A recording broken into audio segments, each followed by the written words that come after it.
All right, we're back. It was a beautiful weekend. All kinds of crazy crap was going on. Last week there was all kinds of crazy crap. This is your refuge, your place where you can hang out for a half an hour. We can chill because it's crazy out there. There's some crazy stuff going on. And we're going to talk about some really fun stuff on the show today that might be related. It might be. It is Monday, and this week we've got some really fun stuff happening. It looks like Joe Fury is going to interview Benet Genois, the star of I Am a Knife with Legs. That's probably happening Wednesday or Thursday. On Friday, I've got this super guest that is going to knock your socks off.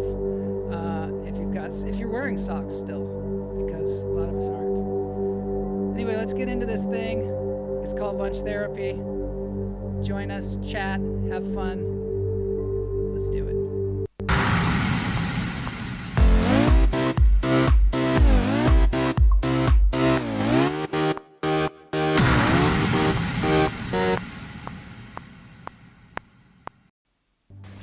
Aha, too quiet.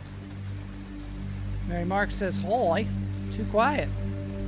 Hopefully this is louder. I've got Todd Lee's background here that he sent me. The Todd Lee forest with the bat house. Some people have bird houses. We have bat houses here. So good to see you, Mary, Todd, whoever else is out there. Give us a hoy if you want to. This is the segment where we're going to breathe. If you do one thing today, make sure it's breathing. In through the nose, out through the toes. Hold it. Let it go. Today's episode is called How Often Should I Wash My Brain? It's a really good question. It was posed to me by someone in the chat room on episode 35. No, I don't think it was. But anyway, this is about brainwashing and about cults, because that is something that I find extremely fascinating, and I've been delving into it more because I think it's a dangerous thing, but it's also very interesting to see how easily people are manipulated by these things.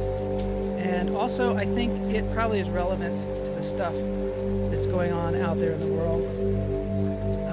In through the nose, out through the toes.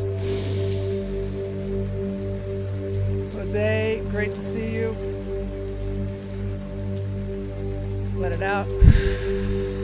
This is kind of show where you can pop in, you can pop out, you can watch it later, you can watch it while it's live. I love it when people comment, because I love it when people say, "Holy, Pam."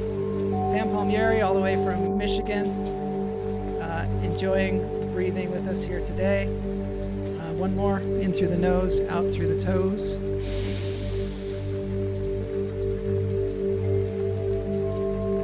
Hold it.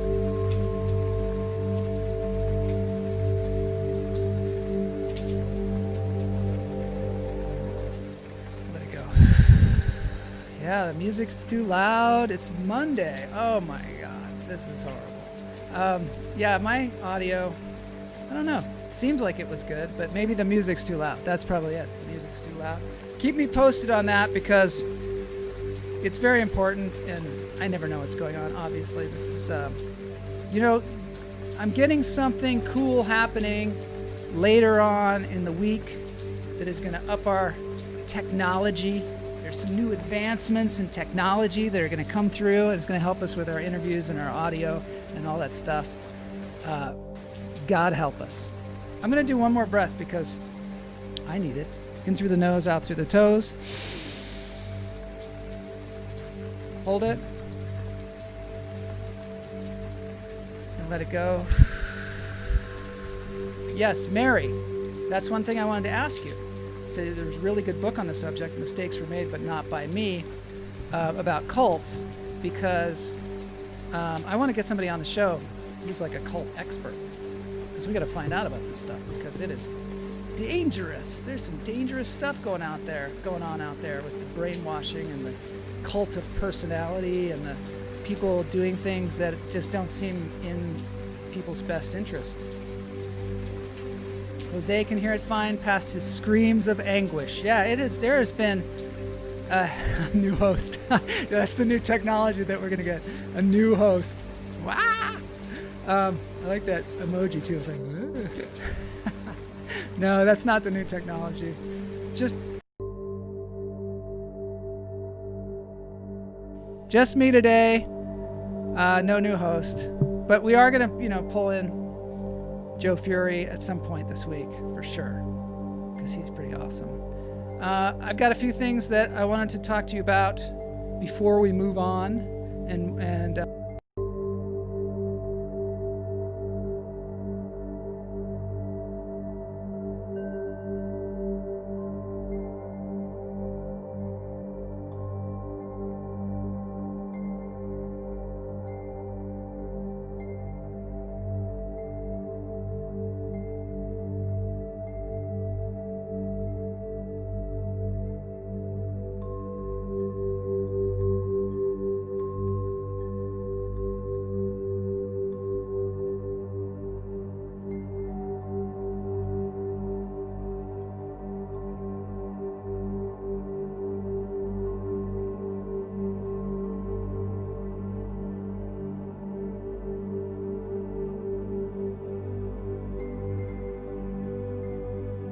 no, you're kidding me. Thank you, Jose. This is starting to become like pathological, isn't it? It's starting to become totally pathological. Yeah, I think your screams might have deafened you completely. Okay, it's Monday, folks. It's Monday. That's my excuse. I'm wearing this shirt, Jimmy Shin, Walk of Shame. He's one of my favorite comedians and a friend of mine, Jimmy Shin. He's been on the show. Happy Monday. Technological. I'm a technological fool. Okay, let's watch this guy. This guy is on a couch. I'm back. I'm back. We're all back. We're happy to be back, too. Here's the guy. Turkish guy. I can't read a lot of this stuff that's here, but we're going to take a look, because what he's going to do is just unbelievable. And I don't know what he's saying. I have no idea. And that's not important. It's more important what he's doing. Oh my God. Hold on. So here he is on the couch. Here he is. My shinny shin shin. There he goes, off on a couch. And the cool thing about it is he takes us along for the ride, because he's got a GoPro camera on that rig. I don't recommend doing this, by the way. Totally don't recommend it, but it's kind of fun to watch somebody do something this, I don't know, could I say idiotic? Is it idiotic? Or is it some kind of new technology? Is it any more idiotic, I suppose, than flying around in a jetpack? Look, he's even got a TV. He's kicking back, watching a TV.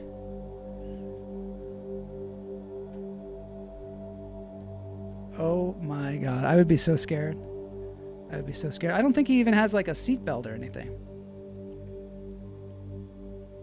So this is on the channel, it's Flying Couch, Hassan Kaval. I invite you to check that out. He's Turkish, I think. And then this, of course, which is something that we've been really, I've been interested in, Nathan and Winnie, they're the swimming cats. And in this one, there's an underwater camera, so we're going to be able to see, underwater how the cats swim, because who even knew cats could swim, or that they even wanted to, right? I didn't.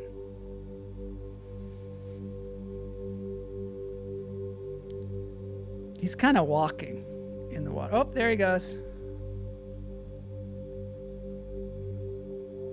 I love swimming cats. I didn't even know that they existed. Nice, flying around with beautiful scenery, and he's watching TV. He's so 2000s. It's true. Like, he's flying around on a couch, way up in the air, and he has to watch TV. And what's on? Maybe he's watching swimming cats. I don't know. The next thing is we're gonna up it a level. Same guy, and this time he's in bed. Hassan Kaval. Look at this. First of all, I don't know about those glider parachutes as it is.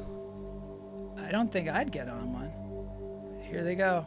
Oh, wait, I jumped the whole thing. Hold on, we gotta watch them go. Go, go. Here they go, here they go, here they go. Whoa.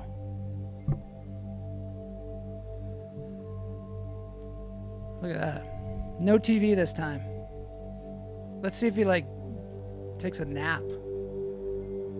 I think the big test here would be, could you sleep? Could you actually sleep with this going on? And if you can, do you have some sort of mental problem? Look at him. That's the other thing. Here he is flying way, look how high he is up in the air. It's unbelievable. And he's not even looking at it. I like how he has crew. Yeah, I mean, I would feel a little bit responsible if he died and I was in the crew and I threw him off a cliff. Clearly an insane person. He has a cat, a little cat doll, which is kind of nice. Shows his sensitive side, I suppose. I want to see how he lands. I do. I'm gonna get to the. Oh, his alarm just went off. Stuffed animal. Yeah, it's a nice touch, isn't it? All right. Oh, okay. So we know he landed. I'll never show you anything where the guy doesn't land. I mean, obviously, it's a happy ending. Everything in this show, well, at least in this portion of the show, has some kind of happy ending.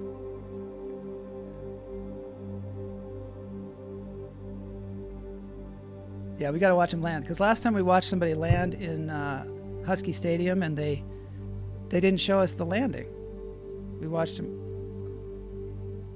Oh, there's got to be a little bit of an abrupt landing there. All right, just one more thing. This is Fox Kills and Eats My GoPro. This is on the Open Lens channel.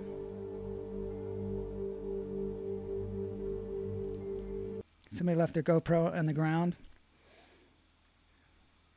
And this fox just devours it.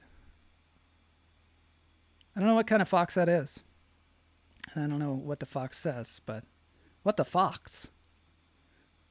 Happy endings, no extra fee. I knew we'd have a happy ending joke. That's why I said it. Not that kind of happy ending, Todd. This is a kid's show, by the way. Well, it's not a family show. This is a family show. All right, moving on, because I do want to move into the next segment, which is the family portion of the show.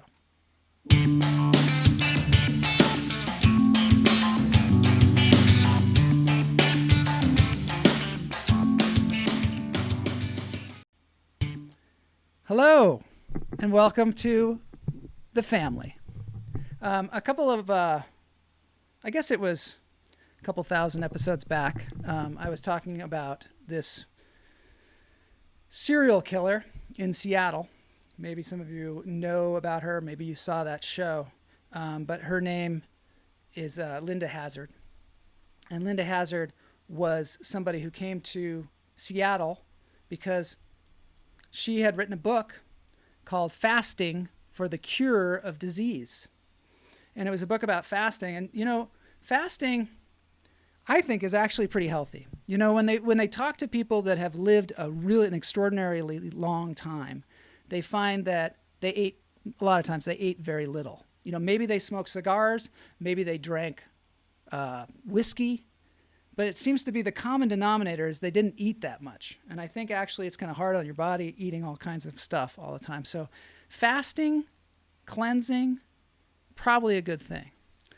Linda Hazard, however, she took it to a new level. This is her later on.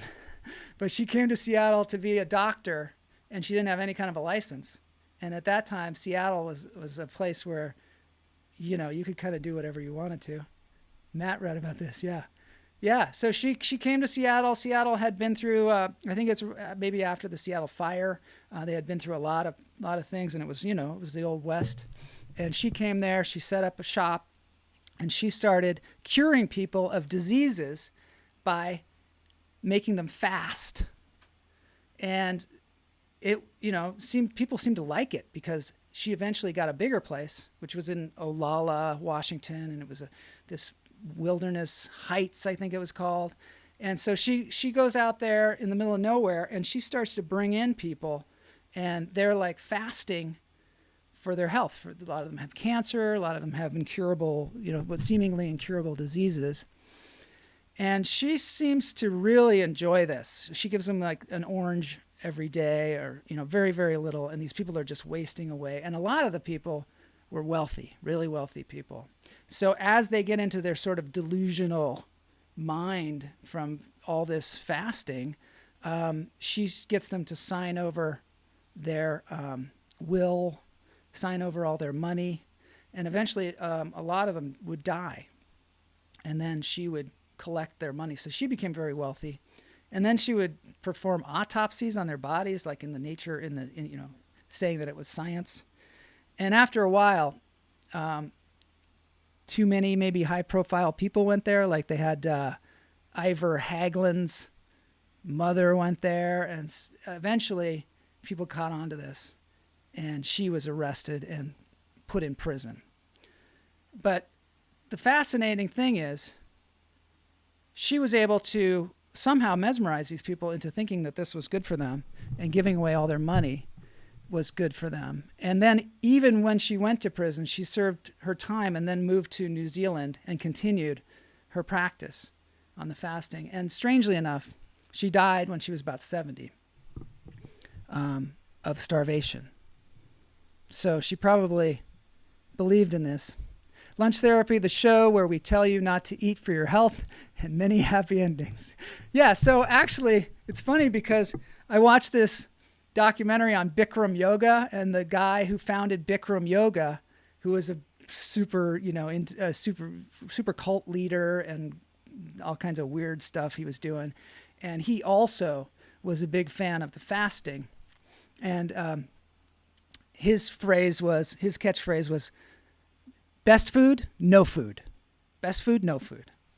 So I'm not advocating that you starve yourself to death or anorexia or anything like that, but intermittent fasting seems like a pretty good thing. But it's like people always take these things to a new level. So the latest thing that I was looking at was this woman, Anne Hamilton Byrne. And I don't know if you've heard of Anne Hamilton Byrne, but she looks like this. This is in the 60s, I believe. She was this kind of upper class person in Australia. So she's in Australia. She's an upper class person. She's teaching yoga in the 60s. And this seems to be some kind of a theme. But she's teaching yoga, seems cool. Everybody likes her. And she starts talking to this guy there, Dr. Raynor Johnson, who is a professor of psychology at this university in Queensland, and she talks him into. She basically, I don't want to say seduces, because just because she's a woman doesn't mean that she's seducing, and maybe the other male cult leaders are not seducing, but she somehow mesmerizes this guy so that he thinks that she is like the second coming of Jesus. Literally thinks that, and he thinks that he's like John the Baptist. And they start to have these meetings. And at this time, at Queen's College, at the University of Melbourne, spiritualism is like a big thing.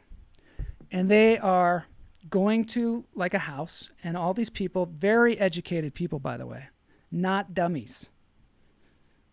Let's see what this, I thought it was cows. You're paying for my next Rolls Royce. Yeah, so these people are not dummies. This is the thing. Somebody says, so I've been watching a thing about cults or whatever, and they said that people don't join cults. People join really good things. So, and they turn into cults. So they were just going and they were having a ball, I guess. They were doing Ouija boards and all this stuff. But it turns out also this guy, Raynar, he also was into LSD. So they started all dropping acid and tripping out and having a great old time.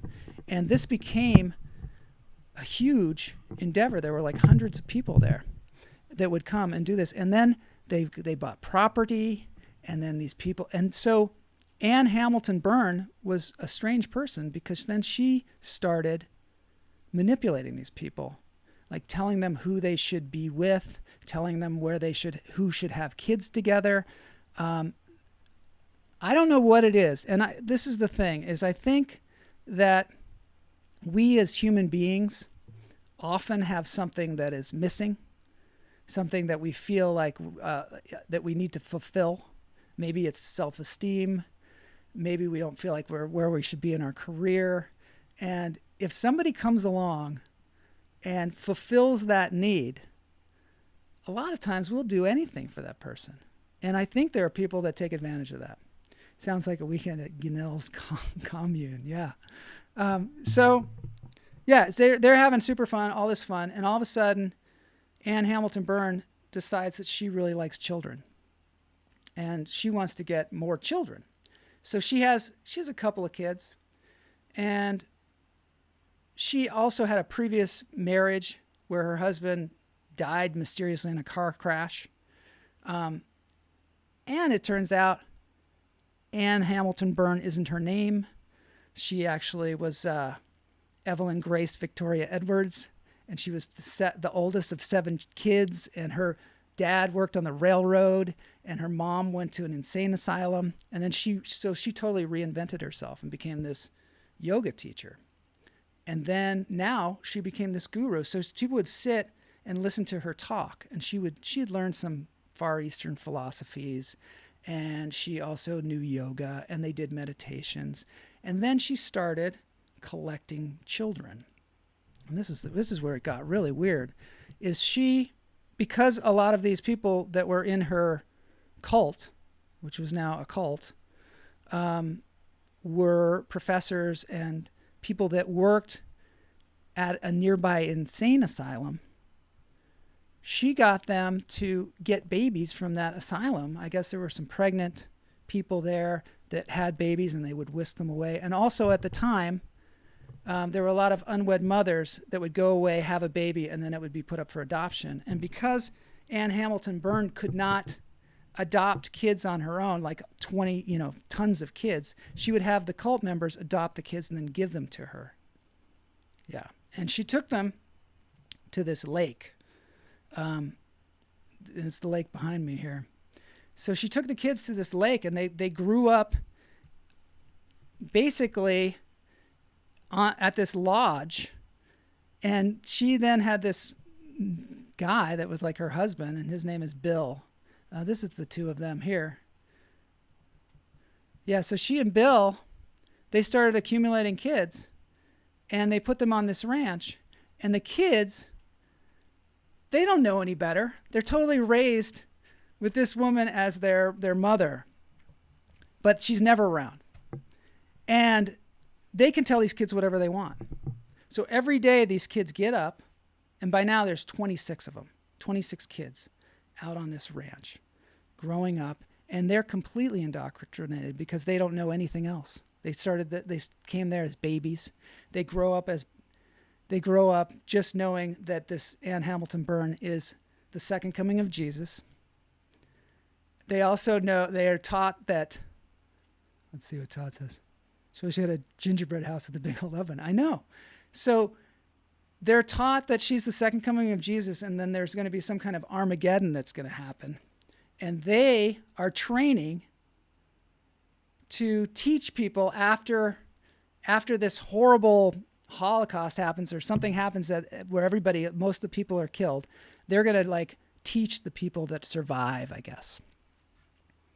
And so these 26 kids are all working out and living in this place. And what they do is they just starve them. They give them LSD and they give them sedatives, and they just keep them in this mind cage. And so these kids grew up for 12 years on this ranch. The mother's not there, and the only people taking care of them are people called aunties. which are Ann Hamilton Burns, like yoga disciples. Fishing, hot sauce, nothing better to do. Sounds good to me. Yeah. Except for the starvation and the forced, forced drug use. Maybe some people like that. I don't know. But the kids, so finally what happened is in 1983, somebody finally turned them in. One of the kids got away. And you can imagine they were just totally confused because they'd been taught that the outside world was completely dangerous and everybody's crazy out there and this is the only sane place. And so and then the FBI came and they took these kids out. And Ann Hamilton Byrne, of course, she disappeared. And they finally found her and they brought her in and they put her on trial. And weirdly enough, they had all this evidence, all the kids' testimony, all these things. And the Australian court, they ended up saying, we're just going to fine her $5,000. And that's it. She got fined $5,000. She went off and lived the rest of her life. And she got off scot-free, sort of similar to Linda Hazard.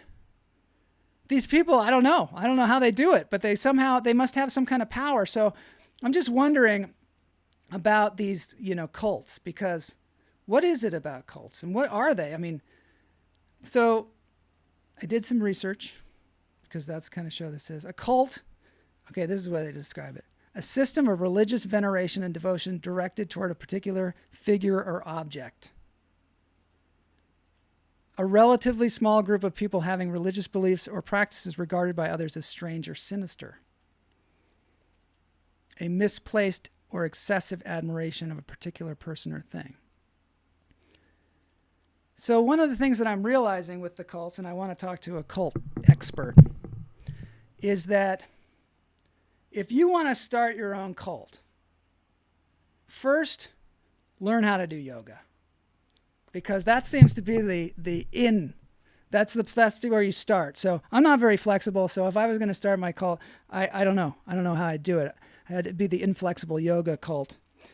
But you start with yoga. You start teaching people yoga. I don't know. Maybe because yoga provides something. You can instantly feel good doing yoga. And then all of a sudden people are like, oh, this feels good. I'm going to listen to more things that this person says. So you start that. And then once you do that, then the other thing, and I'm not telling you to start a cult, by the way, Mike Hansen. I'm not telling you to start a cult, but maybe this is for children out there. They should teach children this in school because people can totally manipulate you. And I think one of the things is people just want to be listened to and people want to be heard and they want to be acknowledged. And one of the things I've noticed with these cult leaders is they listen to people. They claim to be empaths, somebody that can sense your emotions or feel your emotions or know something more about you. So they give people this attention and they give this people sort of love, a kind of a love and admiration. And then they start to I don't know why it can't just stop there. Why then you could meditate, you can study Eastern philosophy, things would be great. Meditation opens you to a pleasant, receptive state. Yeah, I think that's true. I think this behind me is the house where they lived at that cult, the poor kids.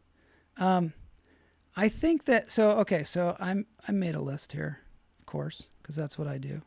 So you teach yoga, you learn some Eastern philosophy, you listen to people. This is what cult leaders do. Claim to be an empath. Learn some ways to make people feel good, so like meditation. Then you start to tell people, or maybe you have other people tell them that you have accomplished these great things in your life. So in this particular case, she decided to tell everybody that she was the second coming of Jesus. You don't let anybody Google. Definitely, if you got to keep them isolated on some kind of a ranch somewhere with no Google, because as soon as they Google, they'll find out that you're just full of shit. You have to have some kind of Armageddon. And I think that's true with most organized religions too, that there's some kind of thing happening that's going to happen. And the only way you're going to survive it is if you're in this cult. Mike Hansen says, yoga is fairly easy to master. That's why there are no golf cults. How do you know there are no golf cults? I'm sure there are. That's hard to say, golf cults. There's a cult leader selection coming up soon. Then the next thing you have to do is you have to put them in a mind cage. It's like us versus them.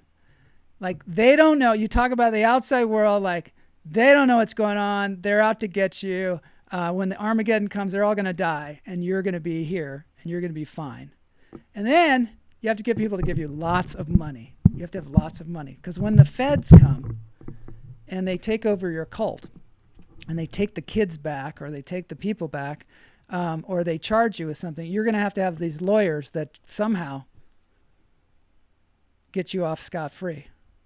Let's see what Mary says. No, you can Google, but you're told the truth is being suppressed. So, I mean, that's what brings me to, I don't want to talk about what's going on in the outside world right now, but it seems like if you discredit, just like you're saying, if you discredit any kind of news or media and turn it into then nothing means anything, and you can tell people whatever you want. And I think that's what these cult leaders do. And I think it happens on mass scale. And we've seen that in other countries, and I don't know, draw your own conclusions. But this is just the story of Anne Hamilton Byrne, who lived, by the way, to 98. She lived to be 98 years old. Later on in life, she was extremely wealthy, by the way. She had at least $20 million that she had gotten from her cult followers. The adults were especially enamored with her, and they also did horrible things to kids. Why would you do that? I don't understand that at all. So they asked her, why did you do this? And she said, because I like kids. Yeah. We have to talk. Mary and I are going to talk because she's going to hook me up with somebody that we can talk to about the cults because it's super interesting. Sounds very familiar, not to be political or anything. Exactly. This show is not political, but, certainly you can draw your own conclusions from this story and draw your own parallels to what might be happening and understand the tools that are, being employed out there in the world. I personally, to wrap this thing up because the show's over, but I personally have found in my life, because I think probably because of the profession that I'm in, it's kind of a difficult profession, and you have to dig kind of deep, to find your mojo. That I have passed through some things that I would say were probably more towards the cult area. And last week I was joking around about a friend of mine who I had as a kid who was a cult. It was like a cult of two. And then, organized religion, of course, has cult aspects to it. They have a lot of these things that we're talking about, such as, some kind of end of the world scenario kind of thing. And then, I was in a fraternity, which is a cult of sorts. There's these people that you venerate, and then there's all this technology and things that you learn. Or they didn't really teach us technology, but they taught us sort of mantras and oaths and love, truth, and honor and things. Nobody with orange hair should do yoga. I don't need to see that. What's wrong with people with orange hair? There are lots of probably nice people with orange hair out there. And then, so that was sort of a cult. Later on, I was at Shakespeare and Company in Massachusetts, which was super cool, but it was also based on Est, which is, some people see that as a cult. I did the Forum, which is the thing is they give you super interesting tools and things that really work. It's just seems to get kind of culty after a while. So for me, maybe that's why I find it so fascinating, just because I've seen inside of some of these things and see where they start to go wrong. Do hummingbirds really hum? We need to know. I think their wings hum, don't they? So anyway, that's why I'm exploring this. This has been the story of Anne Hamilton Byrne. There's a much more extensive story of this in a documentary film called The Family. I highly recommend it. I think it just came out recently because I think Anne Hamilton Byrne just kicked it not very long ago. Is that insensitive to say kicked it? I don't know. All right, we're heading into the dance break here. This has been a show about the family, about cults, and possibly about some of the shit that's going on in the world. I don't know. Draw your own conclusions. I'd love to hear more about it from y'all. And now we're heading into the dance break. This is just a goofy Leroy Brown song by Jim Croce, by some wacky folks that I found. They're super good. So here we go. Dance them if you got them. All right, I'm good? Yeah. He's all serious now. Andy Hackbarth. Cult Mondays. Real south side of Chicago is the baddest part of town. Kind of difficult. If you go down there, you better just feel Fun to talk about. A man named Leroy. I gotta bring somebody on and talk about it. Cults. Now It's just me Leroy talking about it. on trouble. Stand about 6'4". All the downtown ladies call Maybe him Mike Tom Hansen. Love. Then just call him Sir. Oh well, he's bad Leroy Brown. Baddest man in the whole damn town. Battling an old King Kong. I don't know where these people are. I wrote to them. I'm just going to play a second of it because I want you to feel somewhat uplifted after all the cults. And he liked to wear his diamond rings. Everybody's known. He got a custom Continental. He got an Eldorado too. He got a 32 gun in his pocket full of fun. Got a razor in his shirt. Oh well, he's bad Leroy Brown. Baddest man in the